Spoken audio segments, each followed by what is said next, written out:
Ça marche pas. Ouais. Voilà, ben, je propose que l'on commence. Alors, bonjour à toutes et à tous. Merci d'assister à ce webinaire. Nous sommes déjà plus d'une centaine. Et donc, l'IHEGC, l'Institut des hautes études en gestion de crise, est heureux de vous accueillir pour ce troisième webinaire public. Et je vais passer très, très vite la parole à notre ami Fabrice Lundy qui nous fait le privilège, l'honneur et vraiment l'amitié d'animer ce webinaire et on le remercie vraiment. Je te rappelle que tu n'es pas à la radio, Fabrice, tu es enregistré, donc on voit tout ce que tu fais. Bah justement, je disais, c'est pas la peine, voilà, restons modestes. Exactement. Alors, je rappelle juste à tout le monde d'avoir l'amabilité, à part les intervenants, de couper leur micro. Juste également pour vous dire que si vous voyez à un moment que vous avez un problème de flux et de réception, coupez juste votre propre vidéo et comme ça, le son sera bien rétabli. On est parti pour 1h15, on va tenir dans le délai, on s'y engage et il y aura un replay disponible demain qui sera diffusé à travers LinkedIn et qui sera sur ma chaîne YouTube de l'IHEGC ou sur le site internet de ihegc.com. Voilà.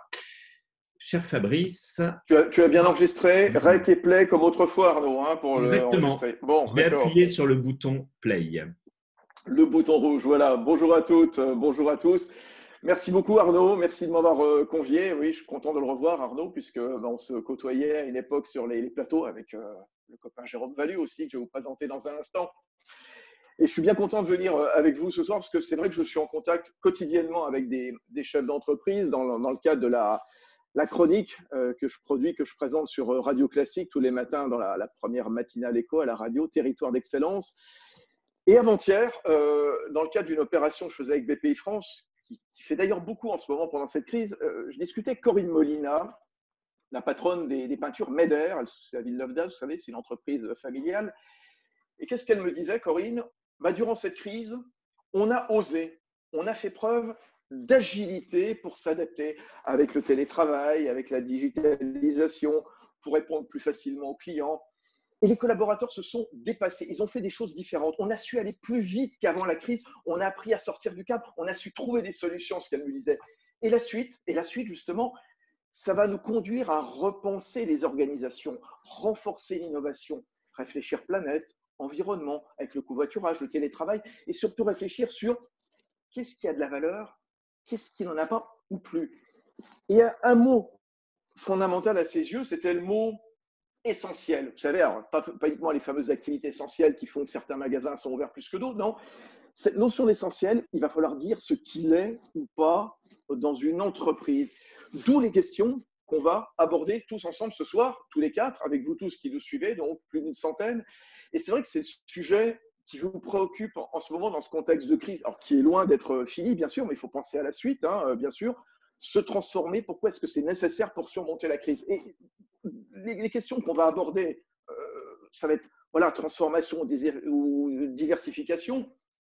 On va bien recontextualiser aussi en quoi cette crise elle est totalement différente de ce qu'on a pu connaître par le passé et pourquoi il faut se transformer, comment on se transforme justement. Alors pour nous en parler, donc Arnaud Marion qui nous accompagne, qui nous invite quelque part dans son salon pour ce webinaire.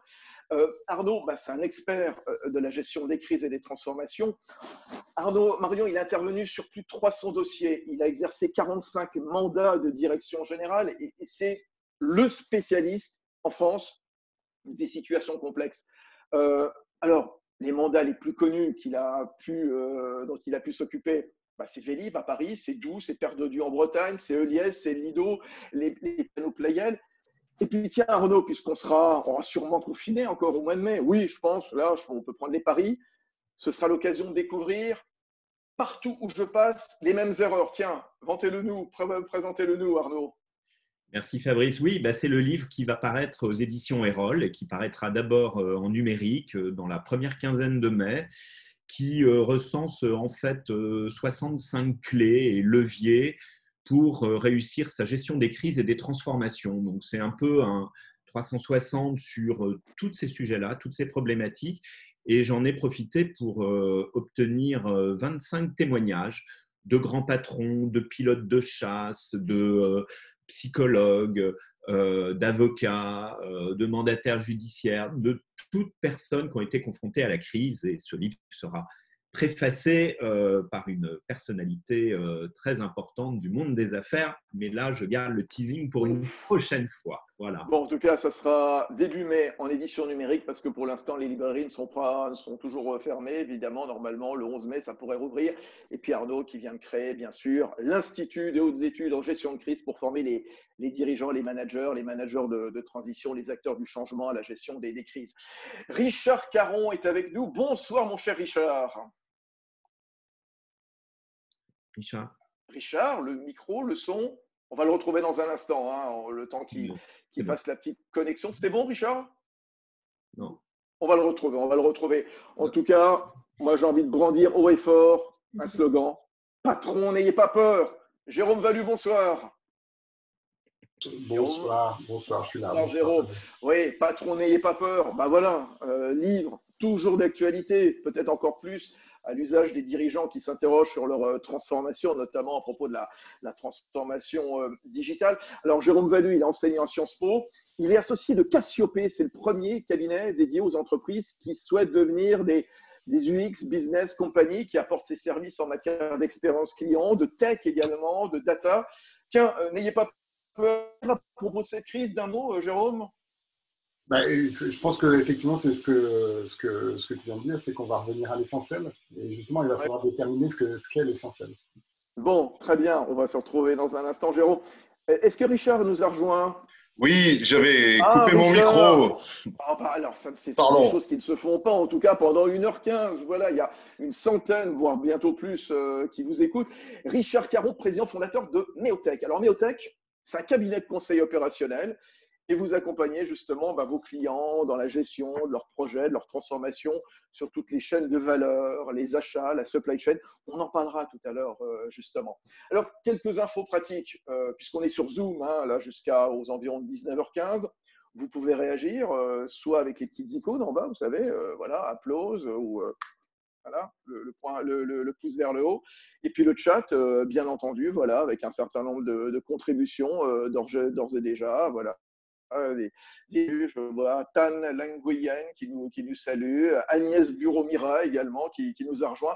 Et puis si par hasard vous ne pouviez pas nous suivre, le replay, comme le disait tout à l'heure Arnaud, Arnaud Marion. Tiens, on va commencer avec vous, Arnaud, s'il vous plaît. Alors, c'est vrai, je le disais, des crises, on en a connu ces dernières années. Celle des subprimes en 2008, 2 ans après, celle de la zone euro, bien entendu. D'autres crises sanitaires, le SRAS, il y a une quinzaine d'années. Il y a des secteurs qui ont subi aussi des soubresauts, bien entendu. Le tourisme, l'aérien, bien sûr, après le 11 septembre. En quoi, Arnaud, cette crise, elle est différente, et notamment pour les entreprises? Je crois que déjà, elle est très différente parce qu'on a une tectonique mondiale qui s'est produite, qui est partie de la Chine. On a observé ça avec un grand scepticisme et puis qui est venue comme une déferlante sur le continent européen, que les États-Unis ont regardé avec scepticisme et eux-mêmes sont en train de recevoir ça sur tout le continent américain, d'ailleurs, nord et sud. Et donc, cette crise, elle est globale et elle est mondiale. Vous savez, généralement, le principe de la crise, c'est qu'on est isolé dans une crise. Ça peut être un pays qui est en crise, ça peut être une filière qui est en crise, une entreprise qui est en crise. Moi, ce qui est souvent mon métier, on est isolé par rapport à ça. C'est-à-dire que les autres vous stigmatisent parce que vous êtes le seul en crise. Là, tout le monde l'est. Là, vous l'avez vu, la moitié des salariés français sont aujourd'hui au chômage partiel. À peu près un tiers du monde est à l'arrêt. On est en dizaines de milliards, de milliers de milliards de PIB détruits à travers la planète. Donc, on est confronté à la simultanéité à la fois d'un choc d'offres et d'un choc de demande. La grande différence par rapport à 2008 que vous évoquiez, Fabrice, c'est qu'on n'a pas un manque de liquidité. En 2008, on avait un problème de liquidité, notamment parce que les établissements bancaires n'avaient pas cette solidité financière.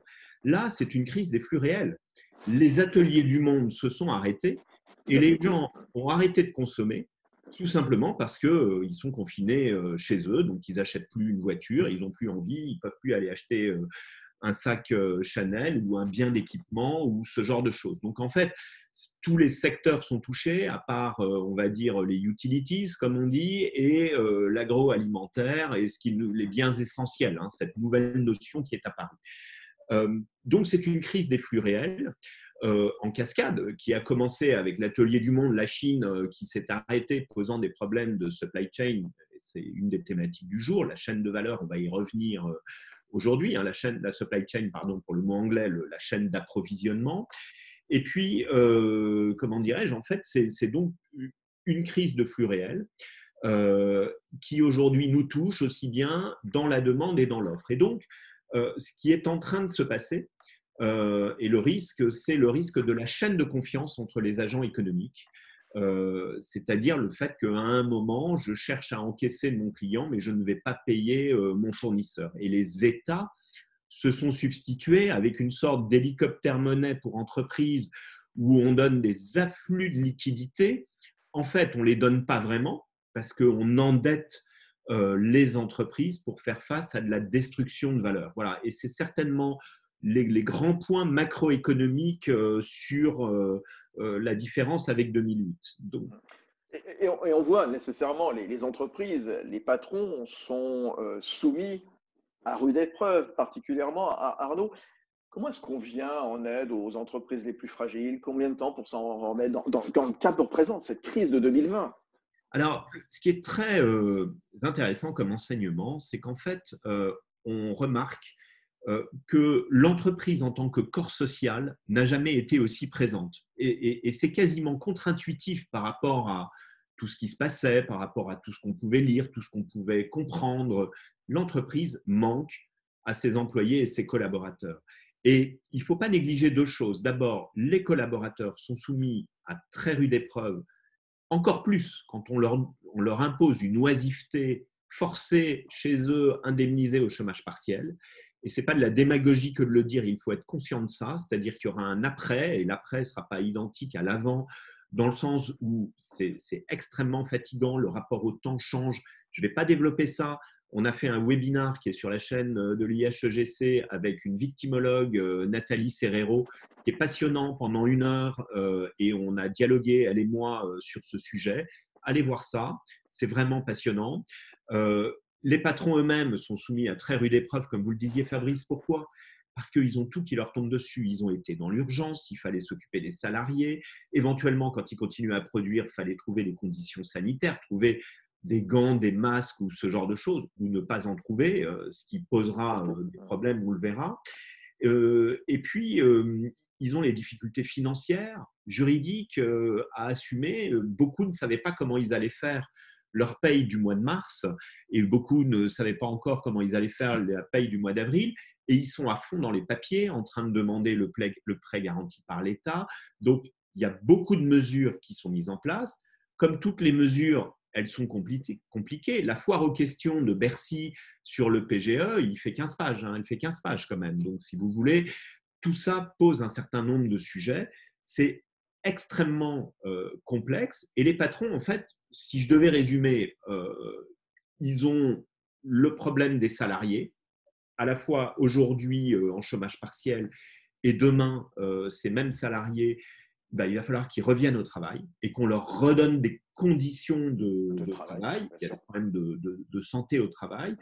Il y a le sujet de la reprise. Comment je fais redémarrer mes ateliers, mon entreprise, ma chaîne d'approvisionnement.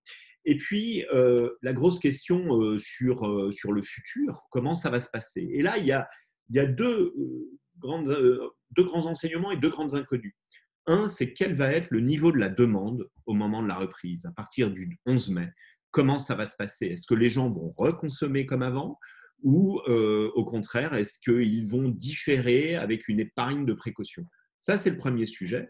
Le deuxième sujet, c'est que cette crise fait réfléchir parce qu'elle est un vrai révélateur de nos faiblesses. Et aujourd'hui, un certain nombre d'entrepreneurs en prennent conscience. Ceux qui étaient déjà fragiles vont être encore plus fragilisés après. Il n'y aura pas d'effet d'aubaine et c'est faux de le croire. Alors, la question, c'est vrai, combien de temps pour s'en remettre? Parce que j'ai l'impression quand même qu'on est dans une course de vitesse quand même, Arnaud.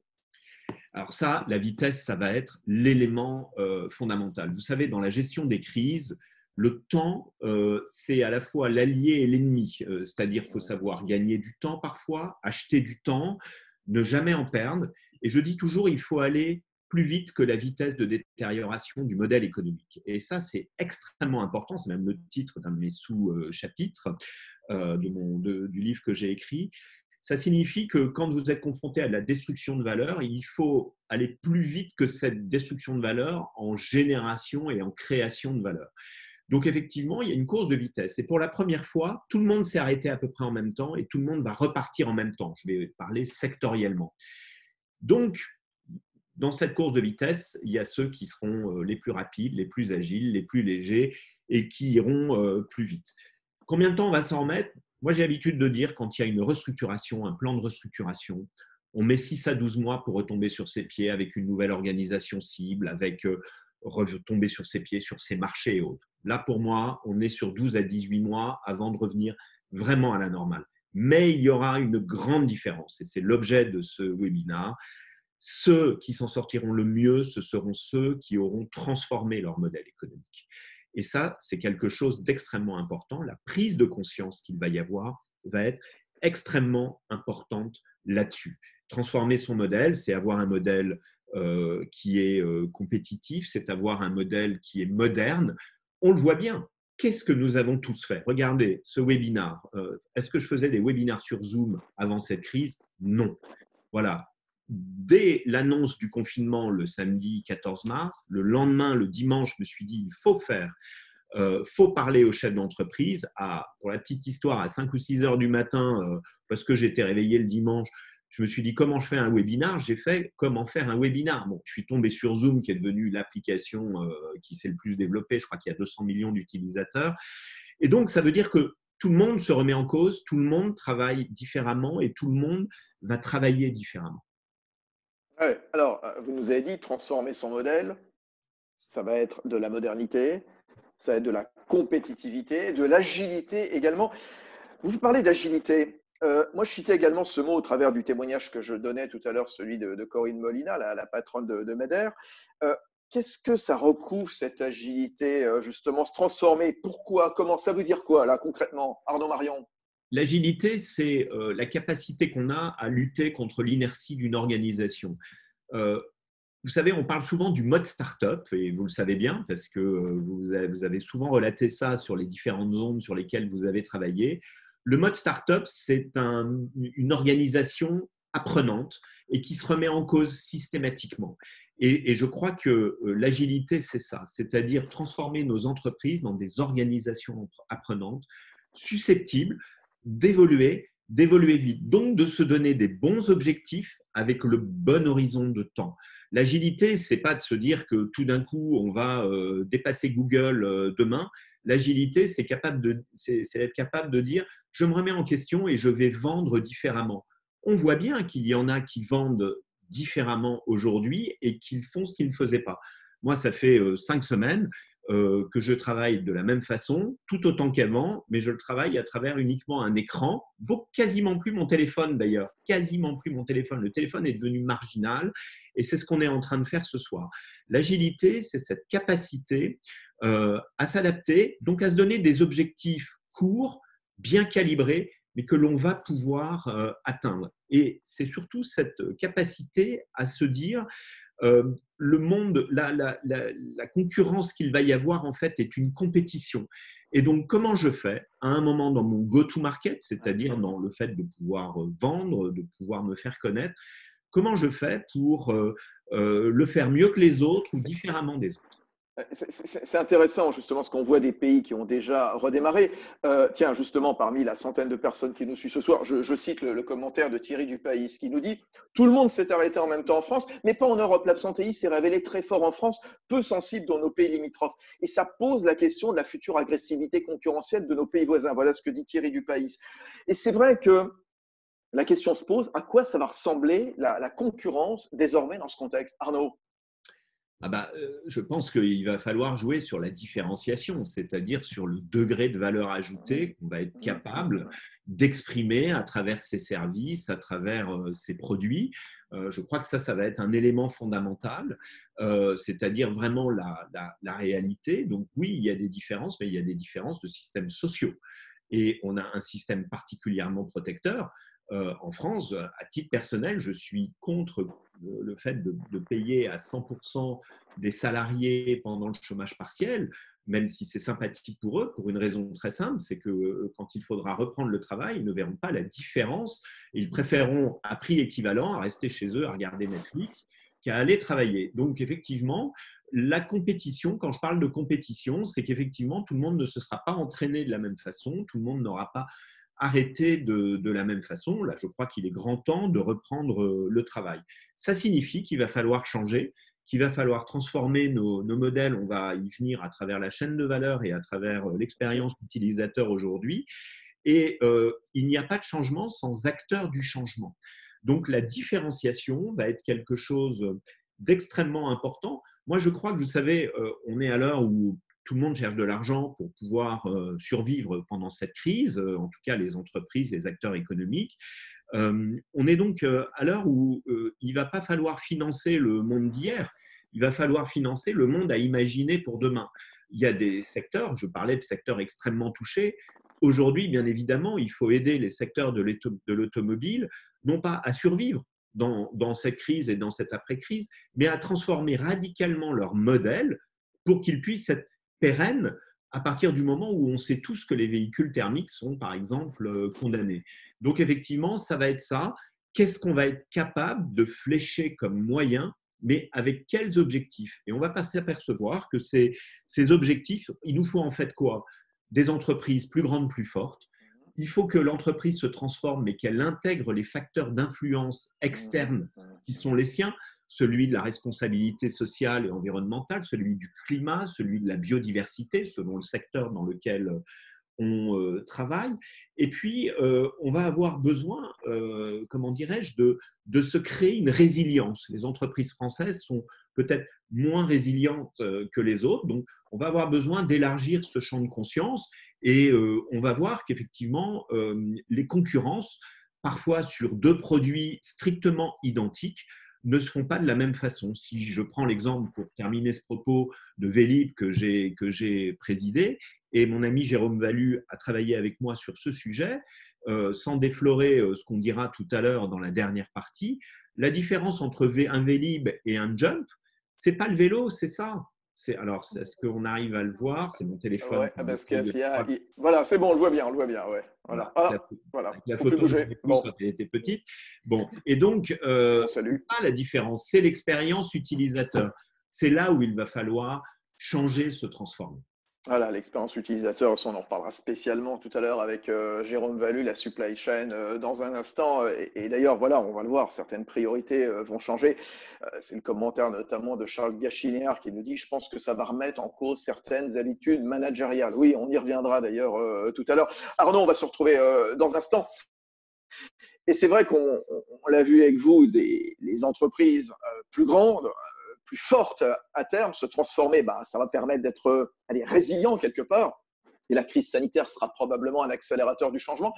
Alors, je ne sais pas si vous avez vu, mais moi, il y a un mot qui est apparu pendant cette crise, c'est celui de proximité. Alors avec ses voisins avec qui on conversait d'un balcon à l'autre, avec des personnes âgées proches du domicile qu'on venait aider, etc.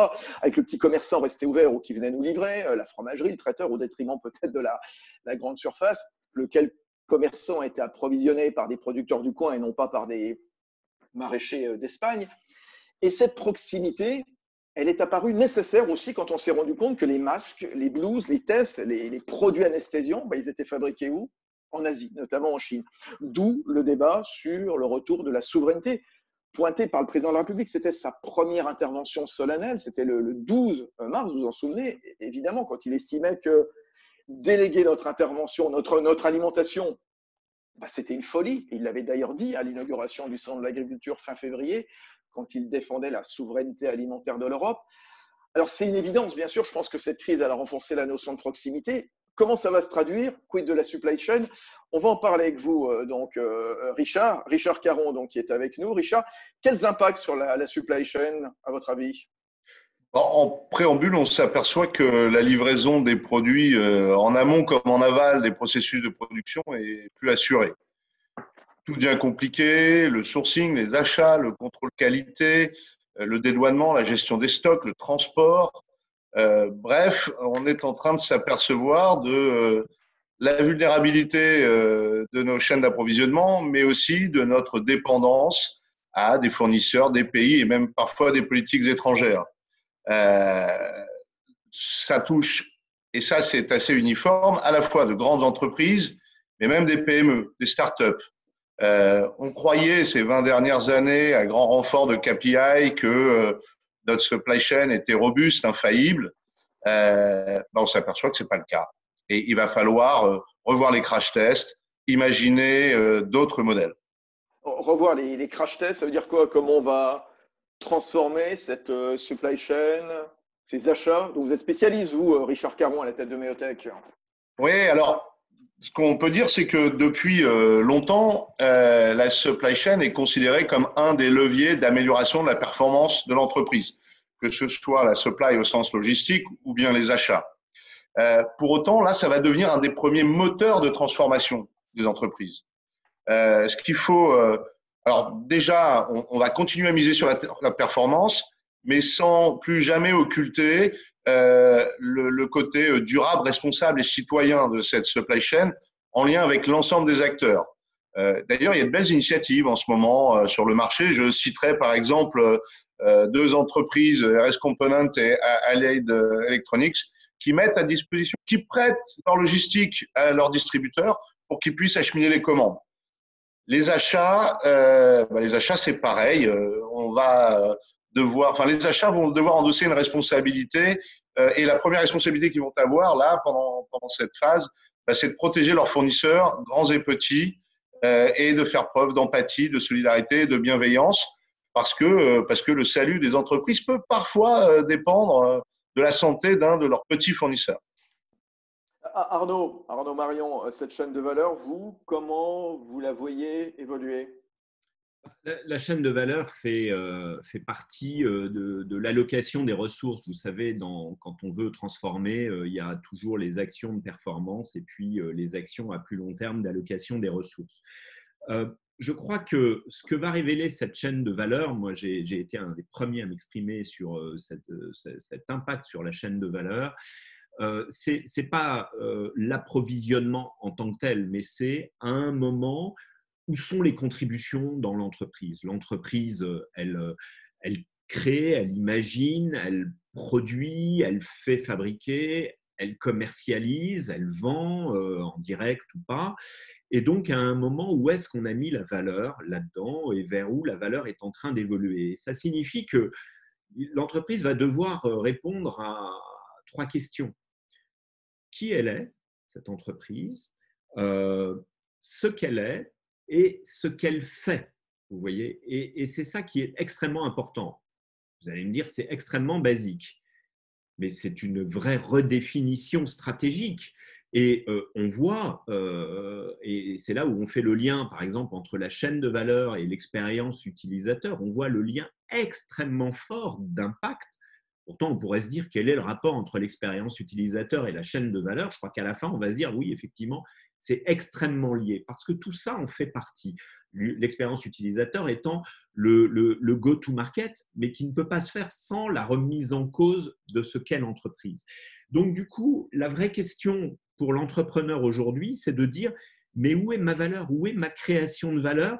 Et comment cette valeur a-t-elle évolué? Quand l'entreprise elle a 10 ans, 15 ans, 20 ans, le paradigme qui existait il y a 20 ans a totalement changé, c'est totalement bouleversé aujourd'hui. Donc, à un moment, tout ça a un impact sur la façon de pouvoir travailler, de pouvoir être compétitif par rapport aux autres. Il faut toujours se comparer.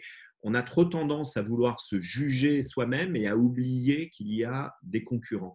Et effectivement, quand on se compare, ça change tout. Ouais. Richard, la chaîne de valeur, comment est-ce qu'elle évolue en période de crise?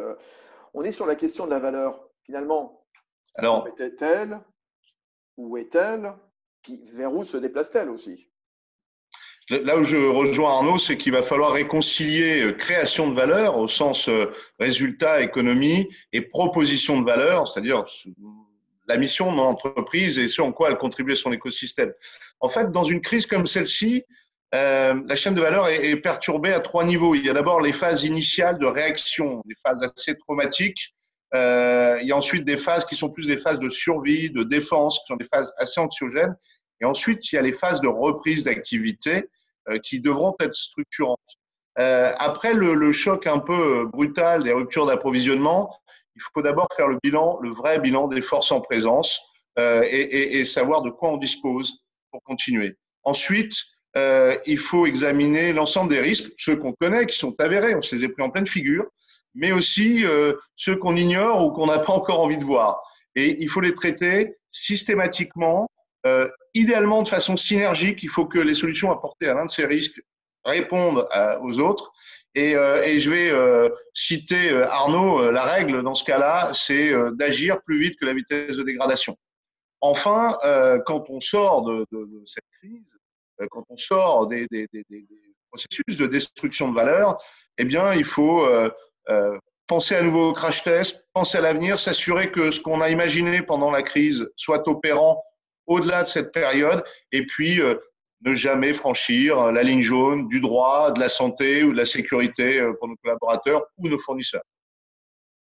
Richard, la transformation de cette chaîne de valeur, en quoi elle peut améliorer l'agilité, la profitabilité, cette agilité que vantait tout à l'heure, à juste titre, Arnaud? Alors, on peut imaginer des processus de relocalisation, ça a été effectivement évoqué par le gouvernement, mais pas uniquement. On peut penser à des processus de co-investissement entre les entreprises et leurs fournisseurs, entre les entreprises et leurs prestataires de transport, par exemple, de co-développement. Bref, il faut se projeter cette fois ensemble. Ça fait des années, des décennies qu'on essaye d'acheter tout ce qu'on peut en low-cost country parce que ça coûte moins cher. Sauf qu'aujourd'hui, force est de constater que cette dépendance nous rend fragiles et il va falloir refaire cette armure. Et je pense que les logiques analyse make or buy viennent de prendre du plomb dans l'aile. Il y a beaucoup de réflexions que je cite, puis je vous redonne la parole dans un instant, Richard et Arnaud, mais comment faire, que faire connaître nos entreprises françaises qui fabriquent en France, comment diffuser au plus grand nombre d'acheteurs. Voilà ce que nous demande Nathalie Sénac tout à l'heure. Oui, un label France ne signifie pas que le client va acheter, répond Philippe de Lemarle. Voilà. Donc, pas mal de remarques sur le Made in France. Juste question à tous les deux avant qu'on continue. Vous pensez qu'on va y revenir à ce fameux Made in France qu'on avait vanté à une certaine époque, il y a une dizaine d'années, vous souvenez-vous, Montebourg notamment? Alors, on peut y revenir dès lors qu'on décide de passer outre les incantations. Il y a un truc qui est factuel aujourd'hui, c'est que dans les processus achats, pour gagner de l'argent, ça fait 20 ans qu'on raconte qu'il faut massifier les achats, c'est-à-dire les concentrer sur peu de fournisseurs, très gros, de manière à obtenir des économies d'échelle. Je ne suis pas sûr que nos entreprises soient prêtes dès maintenant à travailler avec des PME, avec des entreprises locales. Et pour autant, il se passe des choses en ce moment. Si on parle du Startup Relationship Management, les entreprises sont en train de revoir leurs contrats, leurs processus de qualification, leur processus de passage de marché pour pouvoir travailler avec des sociétés plus petites. Je pense que l'initiative a été lancée. Il ne faut pas que ça s'arrête aux startups et à l'innovation, mais à tout notre écosystème et à l'ensemble des PME qu'on a un peu délaissés ces dernières années. Ouais, ça fait beaucoup réagir le Made in France Exploit qui nous dit changer les critères du Made in France, loin imposant seulement 40% du coût de production. Regarde sur ce Made in France, Arnaud, justement, avant qu'on continue de parler de la supply chain. Ouais, il faut toujours se méfier des gadgets et des tartes à la crème parce que, je veux dire, on est tous français et tous pour le Made in France le plus possible, bien évidemment. On n'a pas forcément ni la qualification, ni des entreprises qui ont une taille critique. Donc, je crois que le vrai sujet n'est pas un sujet de protectionnisme. Il ne faut pas croire que tout d'un coup, cette crise va créer un vent de protectionnisme. Ça, moi, j'y crois pas du tout. Je pense que le monde va rester extrêmement interdépendant parce que tout le monde y a intérêt, parce que ça signifie qu'à un moment, on n'arrivera plus non plus à vendre nos produits à l'étranger, notamment, et on aime bien exporter, c'est quand même une des vertus. Donc, faisons attention à ce genre de caricature. Ce qui se passe, en fait, moi, ce qui m'intéresse, c'est beaucoup plus au niveau macroéconomique. Tout ça sera possible le jour où nous aurons des entreprises plus grandes, plus fortes, avec une taille critique. Il y a 5000, vous savez, j'aime bien rappeler cette répartition des entreprises françaises. Il y a 3 600 000 micro-entreprises, 140 000 PME, 5 800 ETI, 287 grandes entreprises. 3 fois moins qu'en Allemagne, ces ETI, 2 fois moins qu'en Italie. Vous avez raison, Arnaud, de le rappeler. Exactement. Et donc, je pense que le jour où on a des entreprises qui ont une vraie taille critique, elles peuvent être compétitives. Après, une chaîne de valeur, c'est pas du tout, et je ne pense pas que le prochain trend sera de réfléchir exclusivement tricolore, français ou autre. C'est très bien, c'est passionnant le Made in France et j'en suis un grand défenseur, ça a été 10 ans de ma vie, mais je crois que ce n'est pas le sujet du moment. C'est certainement un des sujets, mais le vrai sujet aussi dans une chaîne d'approvisionnement, on l'a vu, c'est que avoir que des fournisseurs en Asie, si on n'a pas contrebalancé avec des fournisseurs européens, par exemple, je pense que c'est ça qui est beaucoup plus dangereux. C'est les notions de circuit court, toutes ces notions-là. C'est ça, vous avez raison, Arnaud. Comment les entreprises des secteurs essentiels, alors là, il faudra évidemment le définir, hein, c'est une notion à définir, mais vont chercher peut-être des expositions peut-être moins grandes à des régions du monde perçues comme moins sûres, que ce soit sanitairement, géopolitiquement également. Est-ce que ça veut dire, alors sans faire du Made in France, mais que ces entreprises vont se recentrer quelque part à l'échelle régionale? Reste à déterminer ce que c'est que la notion de région, là aussi, bien sûr. Oui, moi je crois qu'il y aura surtout des mouvements comme ça. C'est ça qu'on appelle la réflexion sur la chaîne de valeur, c'est-à-dire qu'est-ce qu'on a intérêt à un moment à continuer à laisser dans tel ou tel continent, qu'est-ce que l'on a intérêt à au contraire rapprocher de nous.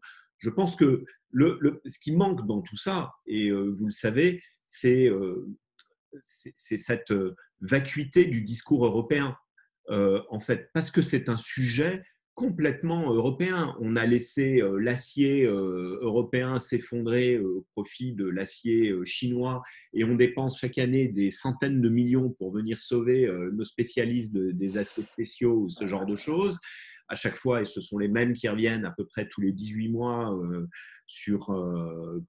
en demande de fonds propres. Donc, effectivement, il va falloir réfléchir à la valeur ajoutée, il va falloir réfléchir où est mon savoir-faire et où est-ce qu'il n'est pas.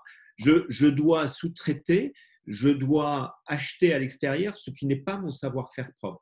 Et donc, ensuite, comment je réussis à être indépendant dans mon savoir-faire et à maîtriser cette chaîne de valeur. C'est toute cette réflexion et je pense qu'on va avoir des réflexions passionnantes si on prend la peine de se transformer. Si c'est pour continuer comme avant et se dire, bon, allez, on a eu 2 mois et demi difficiles et on recommence comme avant, pour moi, ça ne marchera pas. Juste, franchement, beaucoup de réactions. C'est bien ce que vous organisez ce soir, ce webinaire, Arnaud. Ça fait beaucoup réagir. Delphine Penalva qui nous dit quid du rôle de l'Europe. Ben voilà, on est en plein dedans. Xavier qui lui répond les États-Unis ont le Buy America pour le transport, 80% doit être américain. Il faut imposer le Buy Europe. En Chine, ils doivent être à 80% dans tous les secteurs. Et Maxime Mazui qui pose une question. Peut-être Arnaud ou Richard, vous y répondez. Quel est le rôle de l'État pour préserver certaines filières? Alors, qu'est-ce qu'on répond? Je vais répondre là-dessus si Richard le permet. Alors, il en faut, mais pas trop. D'abord, l'État, c'est bien pour venir assurer l'urgence. Maintenant, je relève quand même qu'aujourd'hui, on est en train d'endetter pour couvrir une destruction de valeur, ce qui est complètement antinomique. On devrait indemniser pour une perte d'exploitation qui est indépendante de l'entrepreneur. Ça signifie, on peut se poser la question, est-ce qu'on va aller vers des prêts, tous ces prêts qui sont mis, vont-ils être des prêts non remboursables ou transformés en fonds propres ou autres? Moi, je pense qu'il y a un échelon qui est très important et j'ai écrit un papier qui devrait paraître bientôt, j'espère, sur un grand média. Je pense que le rôle des régions doit absolument être souligné. Le pouvoir économique, il est dans les régions et ceux qui connaissent le tissu industriel, économique d'un territoire, ce sont les régions. Donc, il faut plutôt donner les moyens aux régions pour aider les entreprises sur cette deuxième phase. Je crois que c'est important. Donc oui, l'État est là. Et concernant je me méfie toujours, moi, si vous voulez, des obligations. Nous, les Français, on veut toujours, alors les Américains sont comme ça aussi, mais on veut toujours ultra réglementer. Il y a des pays en Europe qui se sont auto-confinés et qui ont fait d'eux-mêmes les gestes barrières sans que le gouvernement le demande. Moi, je vous parle de Londres. Je peux vous dire qu'on a vécu en direct de Londres ce qui s'est passé en France et en Angleterre. Donc, on entendait les critiques contre notre Premier ministre britannique, à juste titre, qui ne prenait pas ça au sérieux. Mais les Anglais se sont quasiment auto-confinés avant les Français, si vous voulez, parce qu'ils savaient que c'était bon pour eux. Les entreprises anglaises avaient mis le télétravail 2 semaines avant les entreprises françaises, qui ne l'ont fait que quand on leur a dit de le faire. Donc, il peut y avoir, il faut compter sur le fait qu'à un moment, les individus vont prendre le pas. Donc, l'Europe devrait avoir justement ce réflexe sans même que l'on ait besoin de le faire. Et je rappelle juste pour terminer, si vous prenez par exemple les Italiens, dans un certain nombre de filières, les entreprises italiennes qui sont petites, un peu comme les entreprises françaises, ce sont des entreprises qui savent coopérer entre elles, travailler entre elles, dans une forme de micro-filière. Quand vous allez par exemple dans des filières comme la marbrerie ou ce genre de choses, ou l'agencement, mais j'aurais besoin aussi d'avoir du bois, pas de problème. On va trouver ça chez notre collègue. En France, on ne sait pas faire ça, on ne sait pas collaborer, on veut toujours être concurrent du voisin et je pense que c'est un problème. Un mot, un commentaire, Richard, sur aussi bien le rôle de l'État, le rôle de l'Europe, le rôle des régions. Il a eu raison, Arnaud, de rappeler la force des ETI dans les régions, leur implantation régionale, toutes ces ETI dont je vous parle, que je vous raconte sur Radio Classique. Un mot, Richard.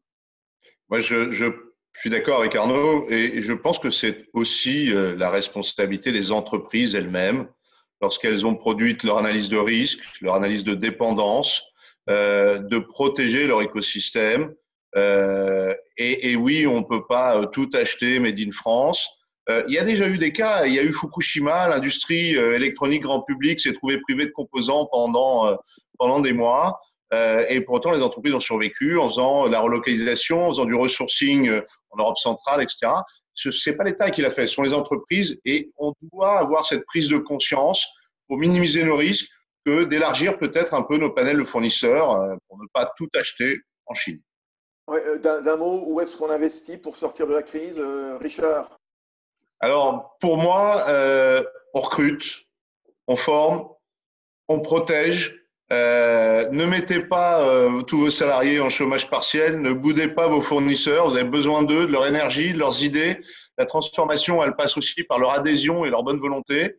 Je pense qu'il faut absolument s'appuyer sur le plus grand nombre pour se transformer et redémarrer vite. Bon, on va vous retrouver dans un instant, Richard, pour la conclusion. Donc, on continue, il est 18h45. Continuez avec vos commentaires que je vais essayer de relier régulièrement. Alors, les enseignements de la crise, on a beaucoup parlé d'agilité, on a beaucoup parlé d'innovation également, notamment pour affronter la concurrence. Hein. Et certains n'ont pas arrêté. C'est ce que me disait d'ailleurs en début de semaine, toujours dans le cadre de BPI France, Joseph Puzo, qui est à la tête d'Axon Câble dans la Marne. On a construit des câbles, des connecteurs qu'on retrouve sur les lanceurs Ariane 5, les respirateurs artificiels, l'airbag des voitures.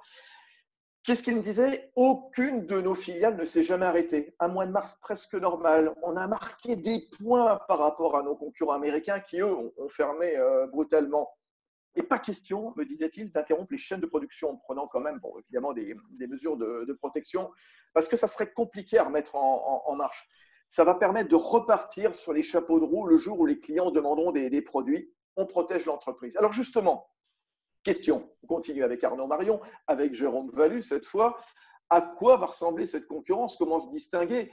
Et si l'UX, le digital, l'innovation allait nous aider à accélérer ce changement?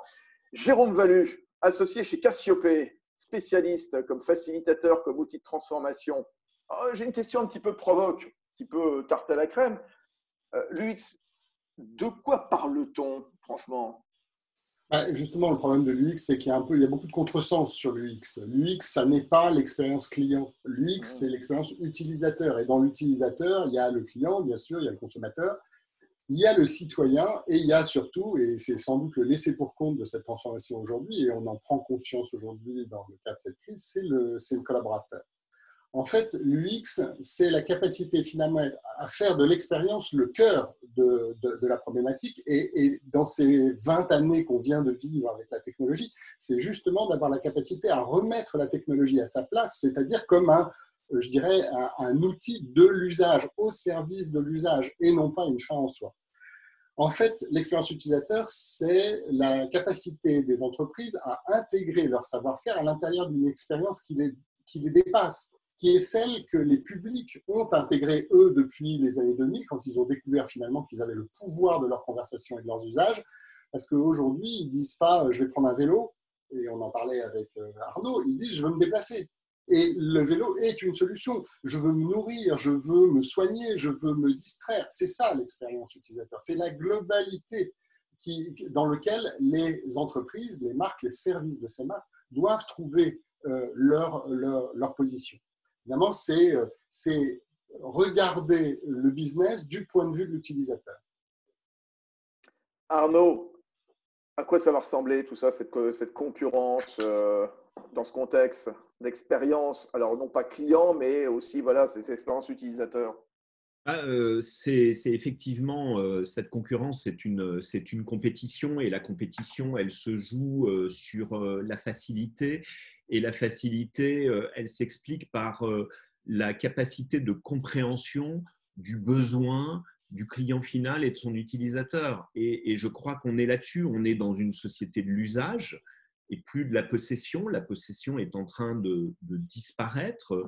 De toute façon, on ne peut plus circuler, on ne peut plus se garer dans les grandes villes, que ce soit Londres, que ce soit Paris. Donc, on supprime sa voiture, mais on continue à utiliser des voitures. Donc, là où ça se joue, ça va jouer sur un go-to-market à un moment qui est facile. C'est, voilà, moi, le dimanche 15 mars, pour me dire je vais faire un webinar, mais je ne sais pas comment. Alors, peut-être parce que je suis trop vieux et que certainement d'autres le savaient, parce que le lendemain au petit déjeuner, ma fille m'a dit, enfin, pas le lendemain, quelques heures après au petit déjeuner, ma dernière fille qui est étudiante m'a dit bah, va sur Zoom. Elle fait un master à la LSI à Londres, et elle dit bah, nous, je sais pas, ça faisait déjà 2 semaines qu'eux, ils faisaient toute leur classe virtuelle pour éviter de contaminer les gamins sur Zoom. Bon. Et c'est assez intéressant sociologiquement.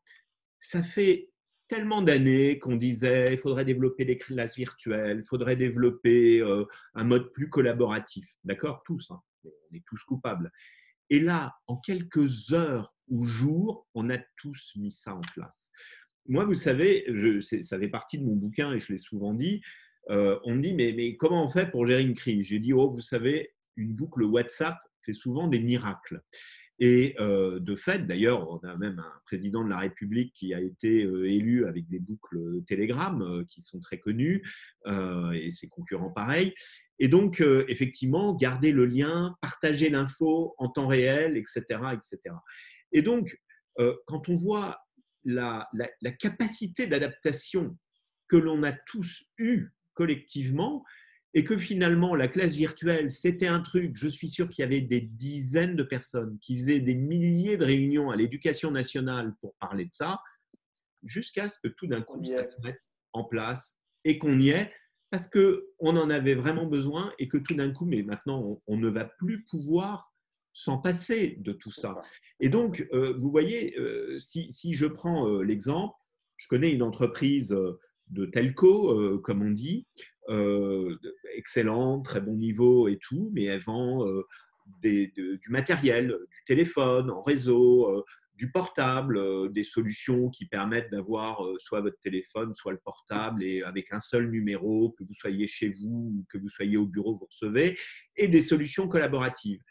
Mais pendant la crise, elle n'a pas vendu, parce que les commerciaux, ils étaient chez eux, donc ils ne pouvaient pas vendre, parce que, comment dirais-je également, vous ne pouviez pas, par Internet, dire « je veux votre solution collaborative » parce qu'il fallait acheter du matériel également et ce n'est pas ce que les gens veulent.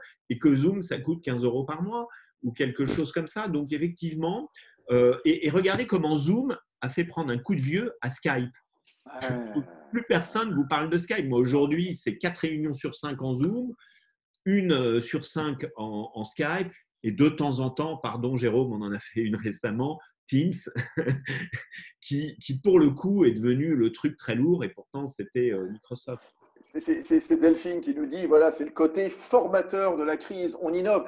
Jérôme, juste comme ça, j'ouvre une parenthèse, ça vous a surpris justement cette accélération, cette adhésion vers justement ces téléconférences, ces conférences virtuelles, Zoom. Vous êtes venu, je ne sais pas combien de fois, me vanter justement cette transformation digitale des entreprises. On y est cette fois pour de vrai?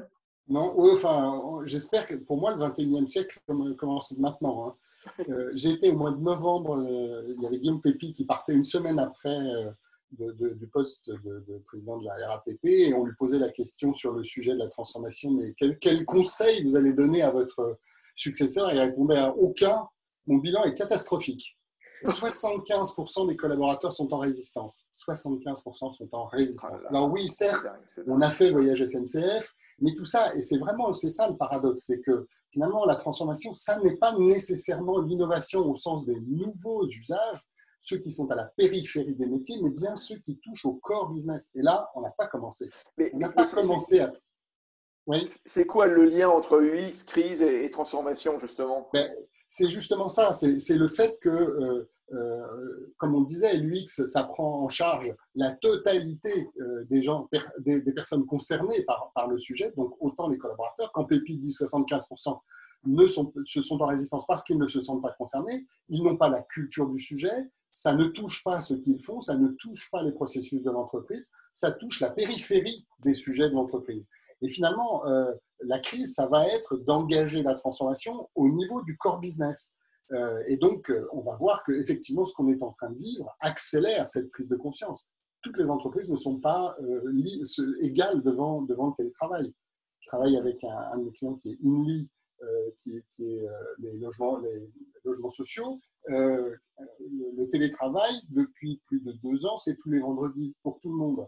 Aujourd'hui, ils sont absolument rodés à l'utilisation de cet outil. Et effectivement, c'est devenu un outil pour eux, ça n'a pas changé grand-chose. Alors finalement, le sujet de l'UX, ça va être, et c'est ça qui est important, comme c'est le drame des entreprises, les silos, les séquences de travail, l'UX, c'est sans doute le moyen d'engager les entreprises autour d'un objectif commun qui est d'améliorer l'expérience de l'utilisateur. Richard parlait tout à l'heure des partenaires, améliorer l'expérience des achats, c'est un processus de transformation. Améliorer l'expérience de la supply chain, c'est un exercice de transformation. Et ça passe par l'UX de cette expérience. Et finalement, on en est à se poser la question de comment on organise ce sujet de l'UX. On part finalement de la douleur, des frustrations et des douleurs. Elles ne sont pas seulement auprès des consommateurs, elles sont dans tous les processus de l'entreprise. Vous voyez bien là où sont les frictions. Et finalement, analyser, et c'est ce qu'on a fait avec Arnaud quand on a commencé à travailler sur Vélib, on a juste pris le parcours. On a regardé le parcours de façon extrêmement objective, factuelle. Ensuite, on a regardé qui les utilisait et on regardait où ils avaient mal, à quel endroit ils avaient mal. La douleur est le meilleur moyen d'identifier finalement ce qui est à améliorer. D'ailleurs, il y a Simon Sinek qui proposait le why comme clé de construction de la stratégie. Moi, je propose le I finalement comme élément clé de pensée de l'UX. Il faut penser à la douleur de ses utilisateurs. Et finalement, cette construction d'un objectif commun autour de la compréhension de la douleur, ça va devenir la clé de résolution de la plupart des sujets qu'on aura à transformer avec ce que la technologie va nous permettre de faire demain. Voilà, le why remplacé par le I. Juste, Jérôme, des remarques. Tiens, Olivier Valentin, qui représente l'enseignement catholique, qui dit bravo à nos profs qui se sont adaptés aux outils pour la continuité pédagogique. Mais il y a une question, tiens, peut-être je vous la pose, Jérôme ou Arnaud, Jean-François Fay, qui dit justement comment faire cette transformation dans un pays fragmenté et avec une forte colère sociale. Je vais prendre Arnaud. C'est une vraie question et je pense que c'est un vrai faux problème en fait. Pardon, mais ce n'est pas forcément la réalité. Moi, je travaille beaucoup dans les territoires je pense que les salariés dans les territoires, ils sont très concernés par leur entreprise. Et ceux qu'on entend râler, c'est ceux qui ne veulent pas que leur entreprise meure et qui ne comprennent pas pourquoi elle va mourir. D'accord ? Et donc, il faut faire cette différence. La colère sociale, mais on voit bien que la contestation des Gilets jaunes est partie sur une revendication légitime de pouvoir d'achat pour ce qu'on peut appeler les travailleurs pauvres, les salariés qui gagnent peu, et ce genre de choses. Et c'est parti là-dessus pour 7 centimes du prix de l'essence, parce que pour avoir beaucoup vécu en province, quand il faut faire 2 fois 30 km par jour pour aller travailler, à la fin de la semaine, ça fait 300 km et ça coûte cher. Et quand il faut 2 voitures, parce que le couple travaille dans 2 endroits différents, ça fait encore plus cher. Donc, on est parti de là. Ça a dégénéré dans une espèce de lutte assez délirante, anarchiste et tout ce que l'on veut, avec, je dirais, le relais de chaînes 24/24 qui nous ont abreuvés de ça et beaucoup trop. Donc, je crois qu'on a déformé le problème par rapport à sa réalité. Les contestations du mois de décembre, si vous voulez, ce sont des contestations, pardon, quoi. Il n'y a pas une entreprise privée qui s'est joint à ça. Ce sont quand même des entreprises. Ce qui est assez intéressant, c'est qu'on est passé d'une lutte pour le pouvoir d'achat à la défense d'un acquis social complètement désuète et du passé. Et donc, effectivement, à un moment, on a eu du mal à remettre dans le débat l'équité de l'euro cotisé pour l'euro que l'on récupère pour toutes les catégories. Et on voit que c'est un débat inextricable et je ne vais pas m'y risquer.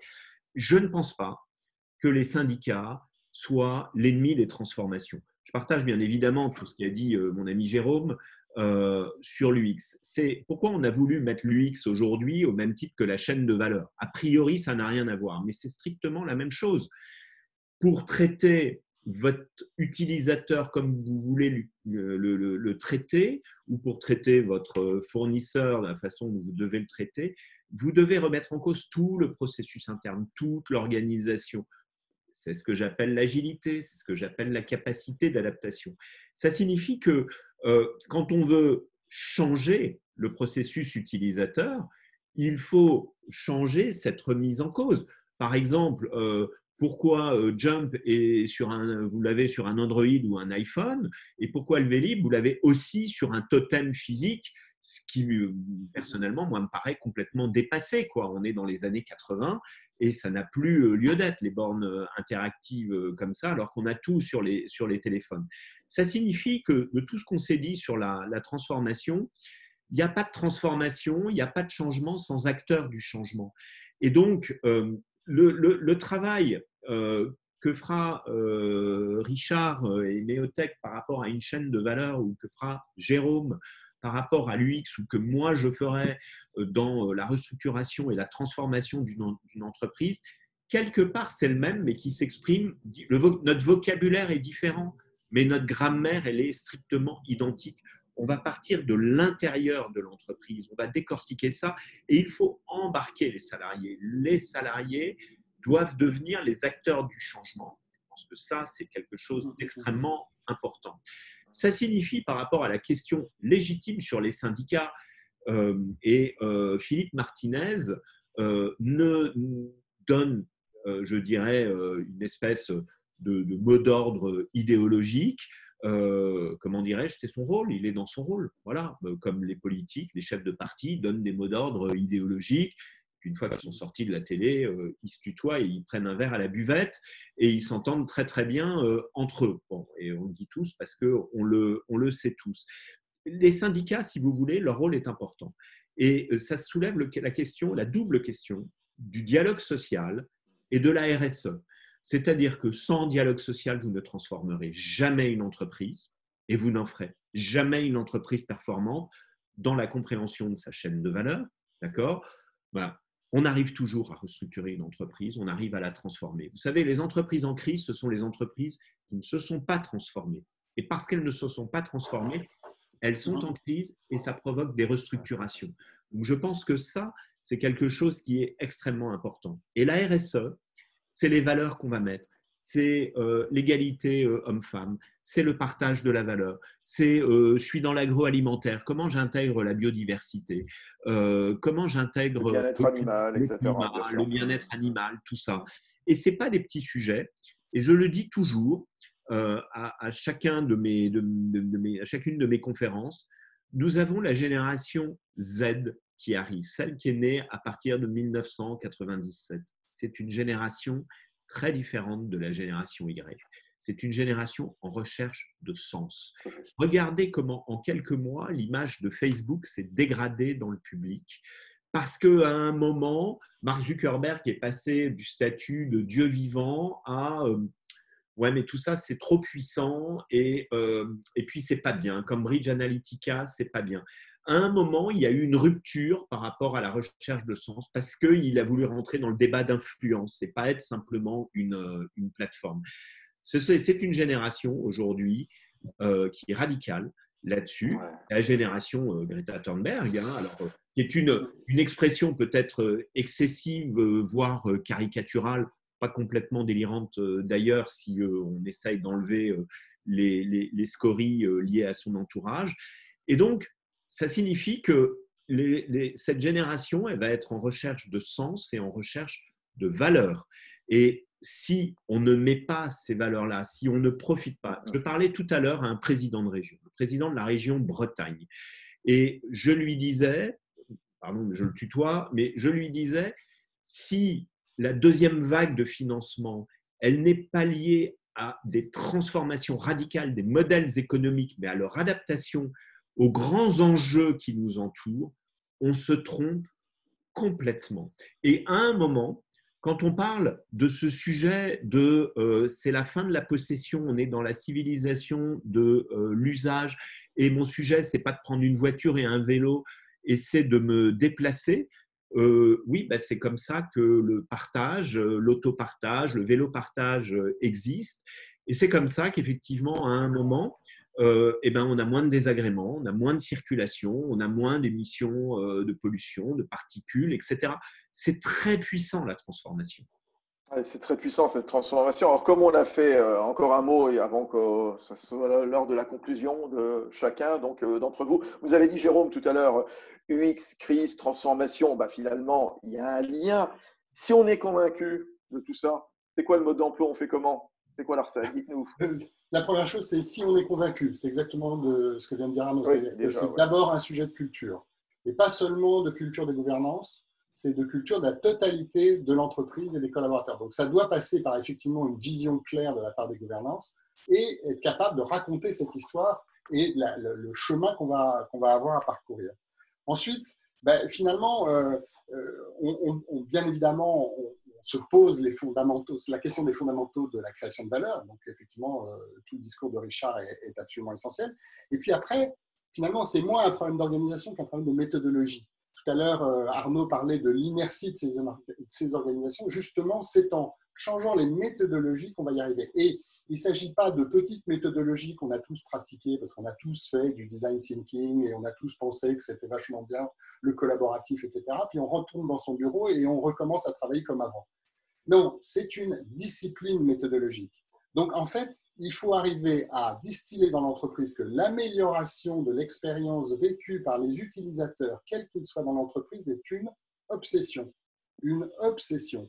Et ça, les entreprises qui aujourd'hui sont en haut des marchés comme Amazon, allez lire dans Amazon Job ce qu'ils appellent les principes de management. Le premier, c'est Customer Obsession. Donc, ça doit être une obsession. La deuxième chose, c'est qu'effectivement, on repense les processus, mais on change complètement de la manière de procéder. C'est-à-dire qu'on va vite. Arnaud parlait de vitesse, c'est absolument essentiel. Et la vitesse tient finalement à la taille des projets. Il faut réduire la taille des projets.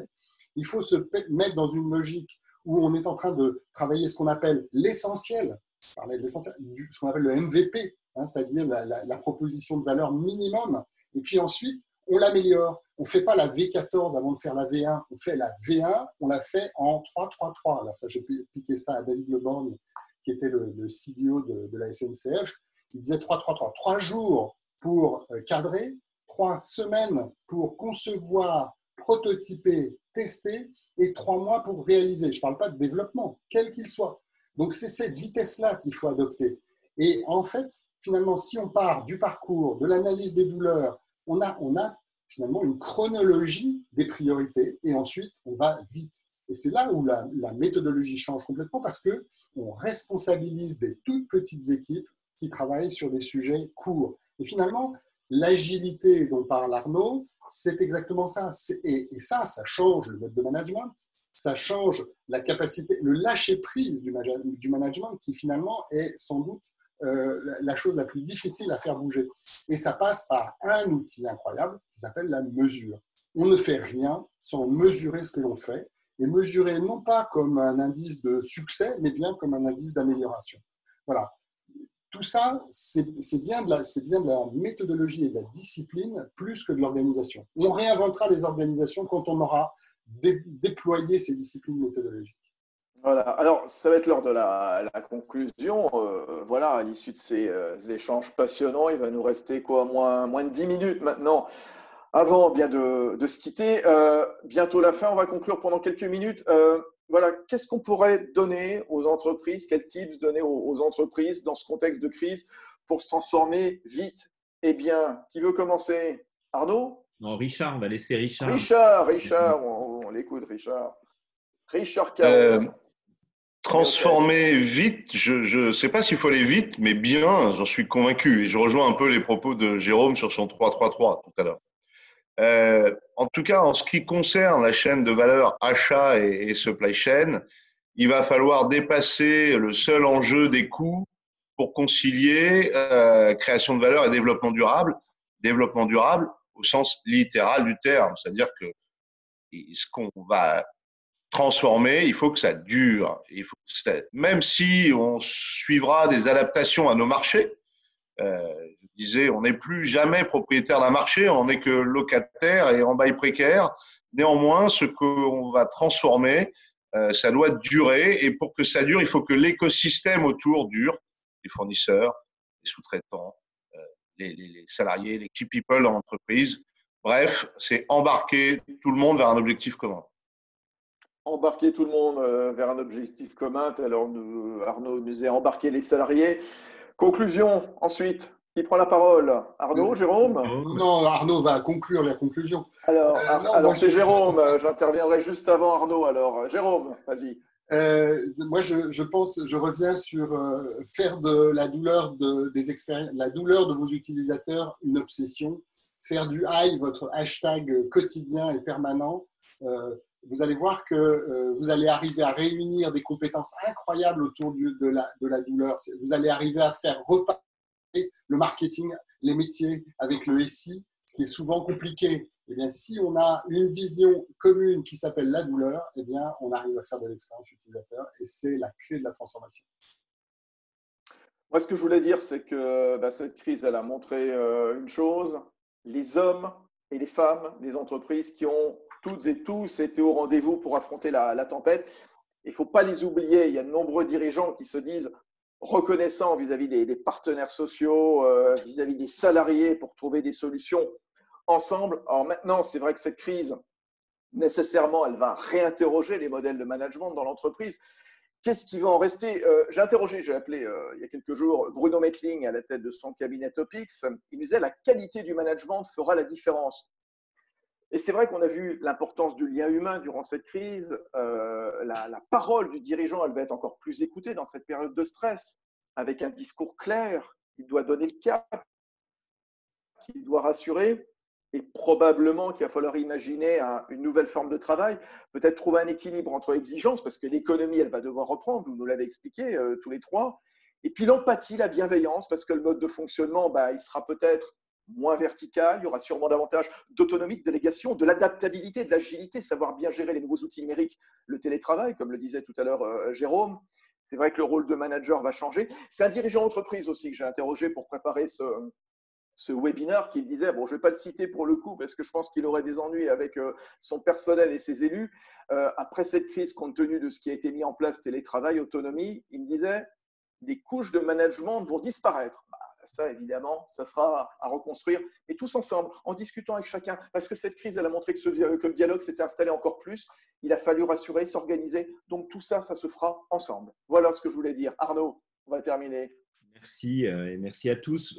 Je crois que plus que jamais, on est dans un monde VUCA, comme le disait l'Académie militaire de West Point, c'est-à-dire Volatility, Uncertainty, Complexity, Ambiguous. Un monde volatile, incertain, complexe, ambigu. Je crois que là, on le vit à plein actuellement. Et ça signifie qu'effectivement, on est obligé de tous changer, on est obligé de composer avec la notion de temps et de vitesse pour effectivement aller dans le sens de ce que disait Jérôme tout à l'heure. C'est Edgar Morin qui disait, à force de sacrifier l'essentiel à l'urgence, on finit par oublier l'urgence de l'essentiel. Et donc, effectivement, il faut aller vers l'essentiel et il faut être capable de bien calibrer les objectifs que l'on va se donner. Il ne s'agit pas de se donner des objectifs titanesques que l'on n'atteindra jamais. Il ne s'agit pas de dire oui, oui, on va faire un grand plan qui va avoir un nom digne de Star Wars et qui va être un joli PowerPoint qu'on va mettre dans un tiroir et qu'on va ressortir une fois par an, par trimestre, dans le meilleur des cas, pour dire oh là là, où est-ce qu'on en est. Effectivement, ce n'est pas du tout comme ça que ça se passe. Ça se passe avec l'humain, qui est au cœur de la transformation des entreprises. Ça se passe avec les femmes et les hommes. Et donc, ça se passe avec un certain nombre de valeurs. Mais pour ça, il faut former. La devise de l'Institut des hautes études de la gestion de crise, c'est former pour transformer. Et je crois que c'est quelque chose qui est effectivement extrêmement important. Il faut plus que jamais garder cette approche globale. Cette crise a un enseignement terrible pour nous tous. C'est qu'on a vu qu'on pouvait faire aussi bien ou quasi aussi bien avec beaucoup moins. Avec parfois, je ne citerai pas, des grandes entreprises qui fonctionnent avec 60% de salariés à temps partiel, y compris des radios et des télés, hein, on le sait.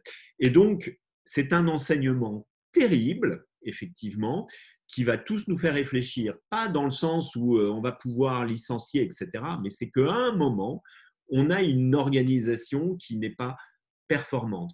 Et une organisation est performante quand elle est agile et apprenante. Eh ben voilà. Merci beaucoup. Alors, on va remercier évidemment Richard Caron à la tête de Meotech, hein, qui participait donc à ce webinaire. Merci Richard, c'était un plaisir. Merci. Merci à vous. Jérôme Valu, patron, n'ayez pas peur, voilà, donc voilà, qui lève le pouce, qui est content, voilà, donc Jérôme Valu, associé chez Cassiopée, Arnaud Marion, fondateur de l'Institut des hautes études de la gestion des crises. Et puis, merci à la centaine de personnes qui nous ont suivis. Merci à Patrice Delourme, merci à Delphine Penavla, merci à qu'est-ce qu'il y a, Tan Lan Nguyen de Xpoa, Philippe Delemarle. Voilà, un grand merci, débat de haute qualité. Vous êtes super sympa. J'ai envie de dire, vivement le prochain webinaire, Arnaud. J'espère que ça sera bientôt. Eh ben nous, on remercie beaucoup Fabrice Lundy d'avoir organisé et animé ce webinaire avec nous, parce que c'était rythmé et passionnant comme d'habitude. Je pense que Jérôme et Richard pensent la même chose que moi. Merci en tout cas à tous. Merci en tout cas, voilà, si par hasard vous aviez loupé le début, comme on disait à Télé 7 jours autrefois, il y a un replay justement qui est disponible, un sur YouTube, sur le site de l'IHEGC.